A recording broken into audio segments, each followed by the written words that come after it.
በየትኛውም የኑሮ ሁኔታ ውስጥ ልንሆን እንችላለን። በዚህ ሰዓት በጣም አሳፋሪ ህይወት ውስጥ ሁሉ ልንሆን እንችላለን። አሁን ግን መኖኝ አሳፋሪውን አስደናቂ አስከባሪ አድርጎ እግዚአብሔር ሲቀየር ደጋግሞ አይተነዋል ወገኖች። እግዚአብሔሩም ጨከነብኝ ባዮች ስንት እንሆን ይሆን? የእግዚአብሔርን ጠቃሚ አድርጎ የመቀየር ሐሳብ ያልተረዳን ስንቶች እንሆን? አሁን ባለን ድካም፣ አሁን ባለን ምልልስ፣ አሁን ባለን ጉድለት ተስፋ ቆርጠን ወደ ባሰ ውድቀት እንዳንሄድ ትጠቅማለህ። መቼ አናውቅም፣ እንዴት አናውቅም፣ ግን ትጠቅማለህ። እግዚአብሔር ጠቃሚ የሚያደርገው ደግሞ እንደዚህ አይነቶቹን ነው ወገኖች። ሞት እንኳን ሳይቀር እንዲህ ጠቃሚ አድርጎ ከቀየረው እግዚአብሔር እኔና እናንተ እኮ የሞት ያክል እኮ አስፈሪዎች አይደለንም። የሞት ያክል እኮ አስደንጋጮች አይደለንም። ሞትን እንኳን ለጥቅም ካደረገው እኔን፣ አንተን፣ አንቺን፣ እኛን ሁላችንን ለጥቅም አድርጎ መቀየር የሚያቅተው ይመስልሃል? የእኛም ቀን ይመጣል፣ ወይ በዚህ ምድር ወይ በዛ ሰማይ። ታዲያ ለምን ተስፋ ያስቆርጠናል?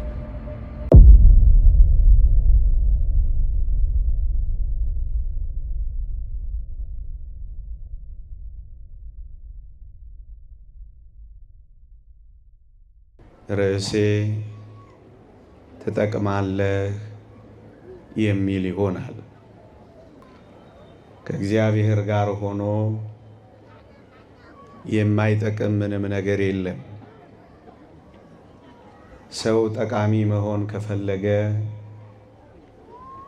እግዚአብሔር ጋር ቢደርስ መልካም ነው።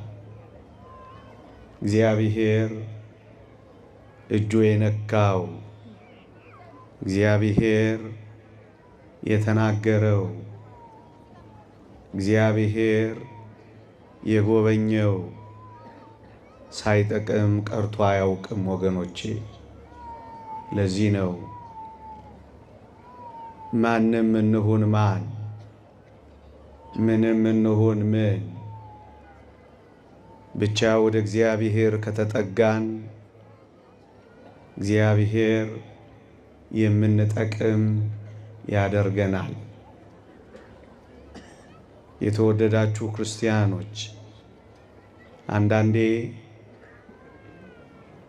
በምንኖራቸው ኑሮዎች፣ በሆናቸው ሁኔታዎች፣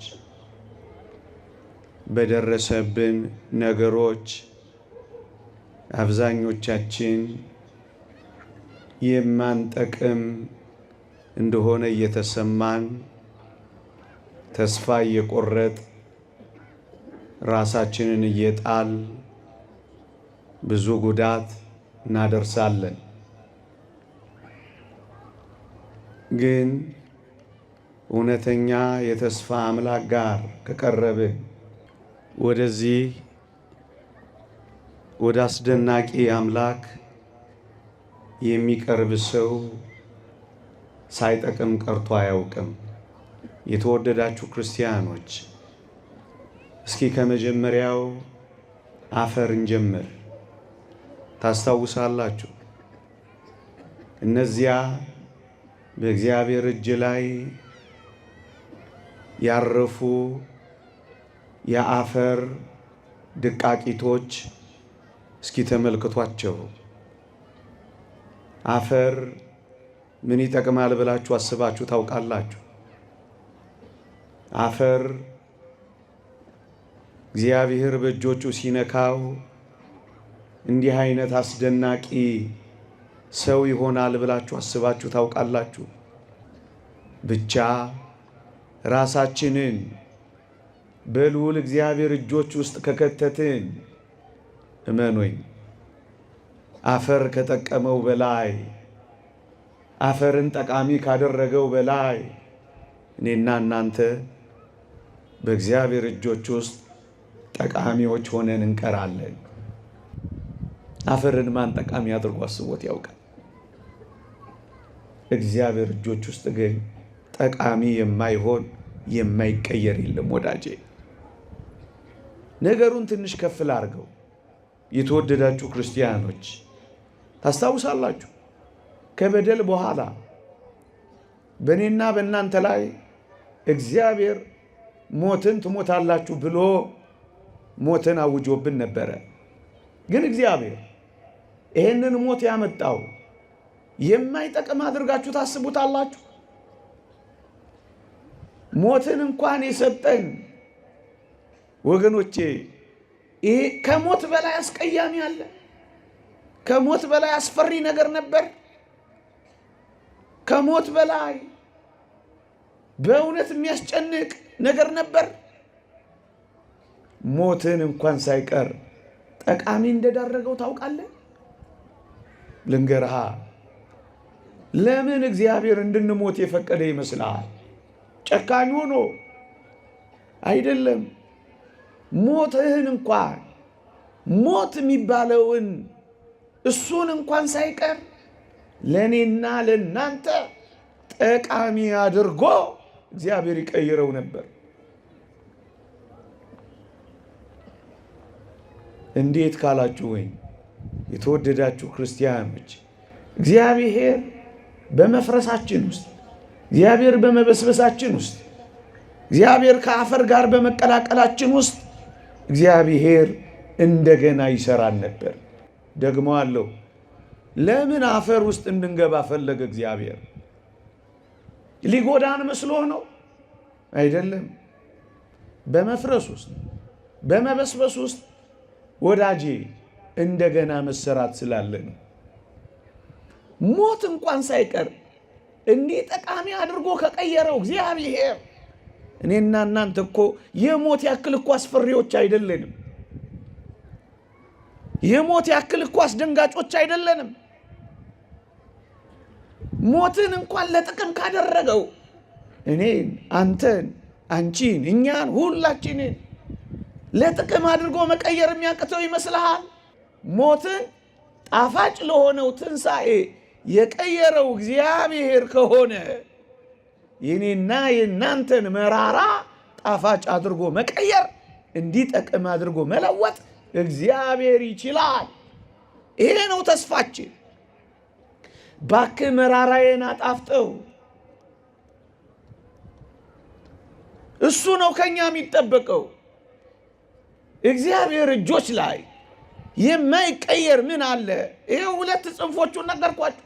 ሞት እንኳ ቢሆን አፈር እንኳ ቢሆን እነዚህን ለጥቅም አድርጎ ከቀየረ እግዚአብሔር ለጥቅም የማያደርገው ነገር የለም ማለት ነው። እኔም አንተም የምንጠቅምበት ሕይወት አለ እግዚአብሔር ዘንድ። አንድ መምህር የተናገረውን አስታውሳለሁ። በጣም የሚደንቅ ሐሳብ አንስቶ ነበር አስታውሳለሁ። ልጅ እያለ ሲያስተምረን እንኳን አዳም በደለ፣ እንኳን አዳም ተሳሳተ ይል ነበር ይሄ አባት። ለምን የሚለውን ሲመልስ ምን እንደሚል ታውቃላችሁ?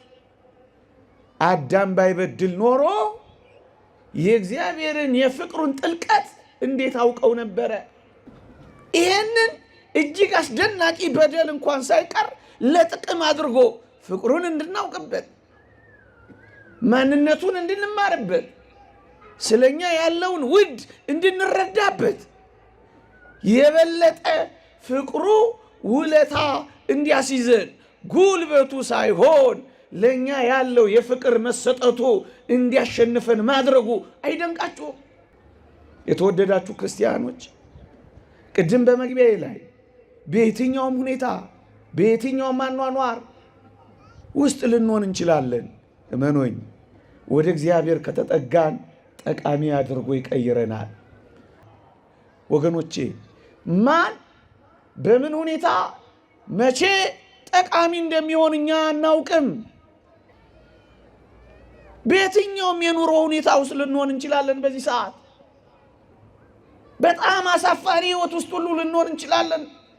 አሁን ግን እመኑኝ፣ አሳፋሪውን አስደናቂ አስከባሪ አድርጎ እግዚአብሔር ሲቀይር ደጋግሞ አይተነዋል።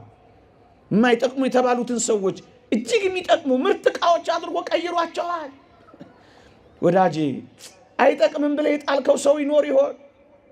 ከዚህ ወዲህ አትጠቅሚም ተብለሽ ተወርውረሽ ይሆን?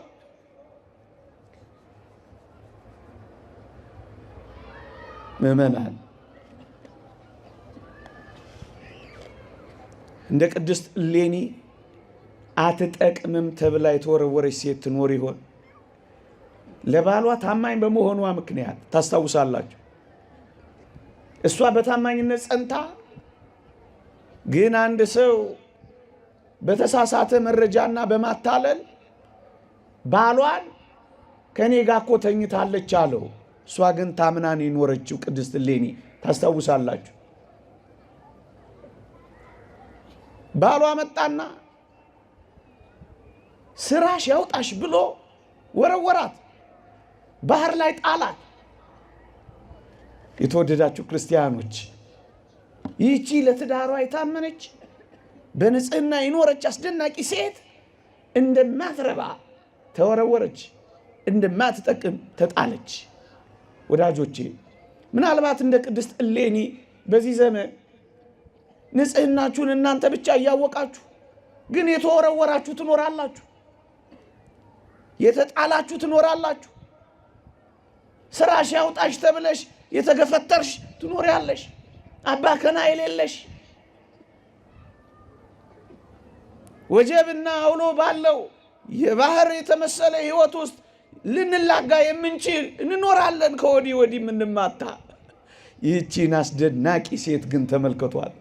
የተጣለች፣ የተወረወረች፣ የተተወች፣ ያውም በውድ ባሏ የታመነችለት ባሏ የተገፈተረች፣ ባህር ላይ የተጣለች፣ ያውም መሬት ላይ ቢሆን እሺ ባህር እንዲበላት የተጣለች፣ ግን እግዚአብሔር እጅ ውስጥ ወደቀች። ወዳጆቼ እግዚአብሔር እጆች ላይ መዋል፣ እግዚአብሔር እጆች ላይ ማደር፣ በእግዚአብሔር እጆች ላይ መራመድ እንዴት ይደንቃል! ወገኖቼ አንድ ቀን ተገፍተን ለዘላለም እንደተገፋ ስንኖር አናሳዝንም? ሰው አንድ ቀን ጥሎን፣ እኛ ግን ከዛ በኋላ ተስፋ ቆርጠን ለዘላለም ራሳችንን ሱስ ውስጥ የጣልን የለንም? አንድ ቀን በዝሙት ተሰናክለን እንደጀመረ ይጨርሰን ብለን ይሄን ህይወት ተለማምደን እዛው ምንዳክር የለንም? ይህቺን አስደናቂ ሴት ተመልከቷት። ባሏን ቢተዋት እግዚአብሔር እንደተዋት አላሳበበችም። ወገኖቼ እግዚአብሔሩም ጨከነብኝ ባዮች ስንት እንሆን ይሆን? የእግዚአብሔርን ጠቃሚ አድርጎ የመቀየር ሐሳብ ያልተረዳን ስንቶች እንሆን? እመኑኝ ምድር ሊተወን ይችላል። ያመናቸው ሰዎች ሊከዱን ይችላሉ። የምንጠቅማቸው ሰዎች እንዳንጠቅም አድርገው ሊጥሉን ይችላሉ። ግን እመኑኝ እግዚአብሔር እጅ ላይ ይሄ የለም። ወገኖቼ ጥቂት እንታመን እንጂ እግዚአብሔር በብዙ መታመን ላይ ሊያሰማራን ይችላል። እግዚአብሔር ጋር ሆኖ እንኳን የሚባክን ቀን የሚባክን ሰከንድ የለም። ወገኖቼ 80 ዓመትም 99 ዓመትም 300 ዓመትም አንድ ቀንም አንዲት ሰከንድም እግዚአብሔር ይንካት እንጂ ከእግዚአብሔር ጋር እንሆን እንጂ እሱ ለጠቀም ያደርጋታል። አሁን ባለን ማንነት፣ አሁን ባለን ድካም፣ አሁን ባለን ምልልስ፣ አሁን ባለን ጉርለት ተስፋ ቆርጠን ወደ ባሰ ውድቀት እንዳንሄድ ትጠቅማለህ። መቼ አናውቅም፣ እንዴት አናውቅም፣ ግን ትጠቅማለህ። እግዚአብሔር ጠቃሚ የሚያደርገው ደግሞ እንደዚህ አይነቶቹን ነው ወገኖቼ። አሁን እግዚአብሔር ያሳያቸው እነዛ አሳ አጥማጅ የነበሩት፣ ቀራጭ የነበሩት እነዛ ሐዋርያት፣ ሽታ ያለው ህይወት ውስጥ ይኖሩ የነበሩ ቅዱሳን ሐዋርያት፣ ንግግር የማያውቁ እነዛ ቅዱሳን ሐዋርያት ይጠቅማሉ ብላችሁ አስባችሁ ታውቃላችሁ? ንግግር አያውቁም፣ ግን ይህን ዓለም አሳመኑ። እግዚአብሔር በጥበበኞች ላይ ተጨምሮ ጥበብ የሰራ እንዳይመስላችሁ። እግዚአብሔር በደካሞች ላይ ነው እግዚአብሔር ጠቃሚ ነገር የሰራው። ለዚህ ነው ከእግዚአብሔር ቤት ማንሸሽ። አንዴ ቆሽሽ ያለው ብለህ እንደጀመርክ ይጨርሰኝ አትበል። ተራራ የሚያክል በደል እንኳ ቢኖር አንተ ተራራ ሆይ በዘሩባቤል ፊት ምንድነህ? ደልዳላ መሬት ትሆናለህ ይላል። ለእግዚአብሔር ምን ያቅተዋል? ምን ይሳነዋል? ለአንተ የሚያቅት ነገር የለም ተብሎ የለ። አታምኑትም? እግዚአብሔር የሚያቅተዋል? እንኳን የኔና የአንተ ኃጢአት የዓለሙ ኃጢአት ፍቅሩን ያልቀየረበት በደሙ መፍሰስ ያነጻው አይደለም። ቃል ብቻ ይናገር ይበቃዋል። ጠቃሚ አድርጎ ይቀይረዋል። ምናልባት ጠቅመህ የማታውቅም ሊሆን ይችላል። እስካሁን ቤተሰቦቼን አልጠቀምኩም፣ እስካሁን የኔ የሆኑትን አልጠቀምኩም እያልክ እየተሳቀቅ እየኖርክ ሊሆን ይችላል። እሺ እስካሁን አትጥቀም፣ ካሁን በኋላ ግን ትጠቅማለህ። ቅዱስ ጳውሎስ አናሲሞስ ስለሚባል ሰው በፊሊሞና መልእክት ለፊሊሞና ሲጽፍለት እስካሁን ስላልጠቀመህ ካሁን በኋላ ግን ስለሚጠቅምህ ስለ አናሲሞስ እለምንሃለሁ ይላል። አዎ እስካሁን አትጠቅም ይሆናል ወይም ነገር ላይሰማ ይችላል። እግዚአብሔር ጋር ከመጣህ ግን ትጠቅማለህ፣ አስደናቂ ትሆናለህ፣ እጅ በአፍ ታስጭናለህ። አሁን ባለው ህይወት ተስፋ የሚያስቆርጥ አይደለም። ይልቅ ወደ ኃይለኛው ወደ እግዚአብሔር መጠጋትና መቅረብ ነው የሚያስፈልገው። አሁን ላትጠቅም ትችላለህ፣ ነገ ግን ትጠቅማለህ። የተወደዳችሁ ክርስቲያኖች ነገሬን ልጠቅልለው። አንድ አስደናቂ ሁሌ መጽሐፍ ቅዱስ ላይ በጣም የመሰጠኝ ታሪክ የአልዓዛር ታሪክ ነው። እዚህ ሉቃስ ወንጌል ምዕራፍ 16 ላይ ያለው ክርስቲያኖች አልዓዛር ይጠቅማል ብላችሁ አስባችሁ ታውቁ ነበር? እዩት፣ መጽሐፍ ቅዱሱን ግቡና በጣም ድሃ ነበር አልዓዛር። ድሃ ብቻ እኮ አይደለም፣ በድህነቱ ላይ የደውያት ውርጅብኝ የሚፈራረቁበት ሰው ነበር። ይሄ ብቻ አይደለም፣ ባለጸጋ ደጅ የወደቀ ድሆችን ለማየት እድል የሌለው ሀብታም ብቻ እያየ የሚኖር ሰው ነበር። ቁስሎች የበሉት ሰው ነበር። ተንከባካቢ አስታማሚም የሌለው ምስኪን ሰው ነበር አልዓዛር። ግን ወገኖቼ ውሾች እንኳን ሳይቀር ቁስሎቹን የሚልሱለት ምስኪን ሰው ነበር አልዓዛር። እግዚአብሔር ያሳያችሁ። አልዓዛር አሁን ይጠቅማል? እስኪ ንገሩኝ። እንኳን ለራሱ ለሚያየውና ለሚሰማው እንኳን ጉዳት ነው። እኔ ስነግራችሁ እንኳን አንዳንዶቻችሁ ቁስሎቹን ውሻ ስላችሁ እንኳን እንዴት ዝግንን እንዳላችሁ ነፍሴ ይሰማታል። ይሄ ሰው አሁን ጠቃሚ ይሆናል ብላችሁ ታስባላችሁ? ይሄ ሰው አሁን የሚጠቅምበት ጊዜ ይመጣል ብላችሁ ታስባላችሁ? ይሄ ሰው አሁን የሚፈለግበት ጊዜ ይመጣል ብላችሁ ታስባላችሁ? እግዚአብሔር ግን ፍጻሜውን እንዴት ጠቃሚ እንዳደረገው እዩ። በሞቴ አብርሃም እቅፍ ገባ ከሞተ በኋላ መጽሐፍ ቅዱስ አስደናቂ ቃል ይናገራል። ባለጸጋው ሞተ ተቀበረ ይልና ስለ አልዓዛር መናገር ሲጀምር ምን ይላል መሰላችሁ? አልዓዛር ሞተ፣ መላእክትም ወደ አብርሃም እቅፍ ወሰዱት ይልላችኋል። አያችሁ፣ በብዙ የመከራዎች በብዙ የወጀቦች ማዕበል የተንገላታው ሰው አሁን ወደ ወደቡ አረፈ። የአልዓዛር ቀን አሁን መጣ። የኛም ቀን ይመጣል፣ ወይ በዚህ ምድር ወይ በዛ ሰማይ። ታዲያ ለምን ተስፋ ያስቆርጠናል? ፎርብስ መጽሔት ላይ መጻፍ ምናልባት አንድ ነገር ነው። የእግዚአብሔር የሕይወት መዝገብ ላይ ግን መጥፋት ምንኛ የሁሉ ነገር መጥፋት ነው። አልዓዛር በሕይወት መዝገብ ላይ አለ። ባለጸጋው ግን ባለጸጋ ብቻ ተብሎ ተጻፈ። ስሙን እግዚአብሔር አያውቀው። ስምህን እግዚአብሔር ያውቀዋል። ዓለም ላይ ያውቀው ይችላል። እግዚአብሔር በመጨረሻው ሕይወትህ ጠቃሚ አድርጎ የሚሰጥህ ከሆነ ተዋታችን ዓለም መከራዋል፣ ታገሳታ የዚችን ዓለም ፈተናዋል፣ ታገሳ የዚችን ዓለም መተው፣ ታገሳ እዚህ ዓለም ላይ ባጠቅም ብዙ አትደነቅ። የምትጠቅምበት የአልዓዛር ቀን ላንተም ይመጣል። ይቆየን።